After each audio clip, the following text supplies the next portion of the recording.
I've been thinking a lot lately about the difference between religion and relationship. In my life, I've had a lot of experience with religion, and in the last few years, I've had more relationship experience than religion experience. And in my experience, they're very different, and they lead to very different places.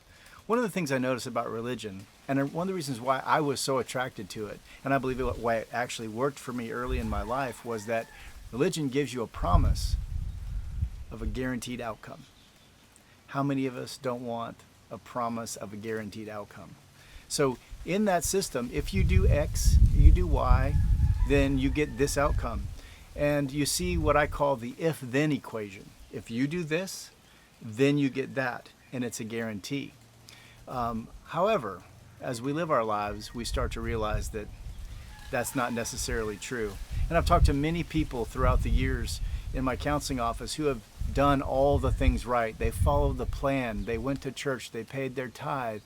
They took their kids to Sunday school. They did all those things. They read the Bible. They studied it. They preached. They served. They were missionaries.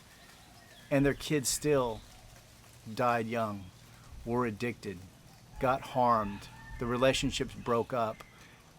Things happened that did not carry to the end of what they thought they were guaranteed. So one of the other things I see happening is when you have the idea that you're going to have a guaranteed outcome and it doesn't happen, who do you blame? Do you blame God or do you blame yourself? I think in either scenario, you lose, because I don't think in either one of those is that actually true. So if you look at the side of relationship, one of the reasons why I think relationship is less attractive to people is because it's so unpredictable and it's not clean. It's difficult. To have a healthy, intimate relationship, you have to be vulnerable. And if you're not vulnerable, then you're going to be distant on some level. And many of us that have a shame frame, that we believe that we're worthless and no good, the guaranteed outcome helps us have a distance between our feeling that we're inadequate and the religion. So what happens is we start to feel inadequate. We attach to the religious or to the system. For some people, maybe it's not religion. For some people, maybe it's your work. For some people, maybe it's money. For some people, maybe it's isolation, TV. You can fill in a million things. But one of the things that happens with religion, particularly, is you get a sense of self-righteousness. Okay, one of my favorite authors, Eugene Peterson. If you haven't read any of his stuff, he's written many books, 35, I believe. He's also the guy who translated The Message, but he's written 35 books, all really good. One of the things that he said that really stuck with me, he said, self-righteousness is the beautiful disease that kills. And so in a religious frame, we garner a sense of self-righteousness because we're doing it right. And as a result of us doing it right, then we have value. But we all know that's not the case. Deeper down, we know not the case. So where does your value come from? Does it come from your adherence to whatever system you're in? Does it come from your bank account? Does it come from, who you are in terms of what the community or what the culture sees you as? Or is your value intrinsic? And so in a relational setting, when you're in a relationship that's meaningful, I believe that's the place where you're going to see your value most profoundly. It's not an adherence to a set of rules. It's in being vulnerable and being loved and exchanging that. A sense of mutuality with another human being, I believe, is how God created it for us to see our value most clearly. So if you're adhering to a system, I would encourage you to take a look at what's underneath that. I don't believe it's wrong to adhere to a system, and I believe that many systems are helpful.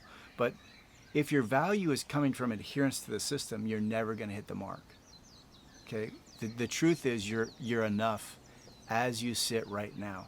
God's love for you isn't the result of his good denial, him not knowing about who you are. It's actually the opposite. It's from profound knowledge. It's from someone who hand knit you together, who knows you intimately and cares for you. So, and I believe the way that's expressed the most and most profound is in a relationship with another human being. For me, it happened with the birth of my first child. Never knew, growing up in an alcoholic, abusive home, never knew that kind of love existed and was even possible.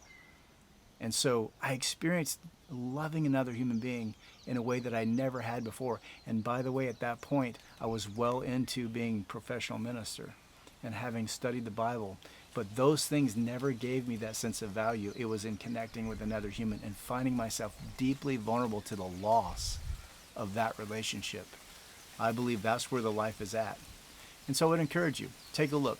I believe relationship is more important than religion or a system.